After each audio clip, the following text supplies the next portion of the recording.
એક એક્સિડન્ટ અને ખર્ચ લાખોમાં. પણ જો તમારી પાસે આ પ્લાન હોય તો એક રોડ એક્સિડન્ટ થાય તો તમે સુરક્ષિત છો આ પોલિસી સાથે, પણ એ લેવી જરૂરી છે. એમ્બ્યુલન્સ ખર્ચ 5,000 સુધી કવર થાય છે. ડાયગ્નોસિસ ટેસ્ટ 25,000 સુધી કવર થાય છે. સર્જરી અને ટ્રીટમેન્ટ 5 લાખ રૂપિયા સુધી કવર થાય છે. ઘરે રિકવરી માટે પ્રતિ અઠવાડિયા એટલે 1 લાખ રૂપિયા અને મેક્સિમમ 100 અઠવાડિયા સુધી એટલે મેક્સિમમ 50 લાખ રૂપિયા, જે વધુ હોય.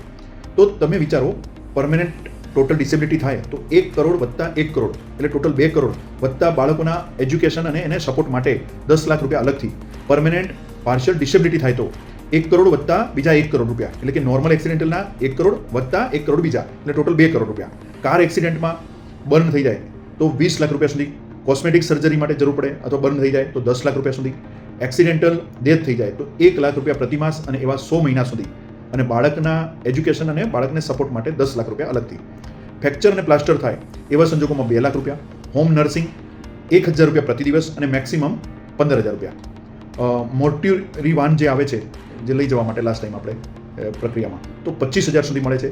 એક એક્સિડન્ટ તમારું ફાઇનાન્શિયલ તોડી શકે છે, પણ જો આ પોલિસી હોય તો તમને બચાવી શકે છે. આજે જ આ પ્લાન લો અને અમારો કોન્ટેક્ટ કરો. ખૂબ ખૂબ આભાર.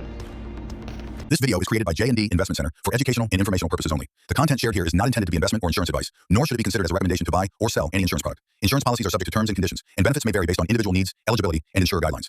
Viewers are advised to carefully read all policy documents, brochures, and consult with a qualified financial advisor or insurance professional before making any decision. J&D Investment Center does not guarantee any returns, benefits, or outcomes shown in the video. Past performance or illustrations do not assure future results. We are not responsible for any financial decisions taken based on this content.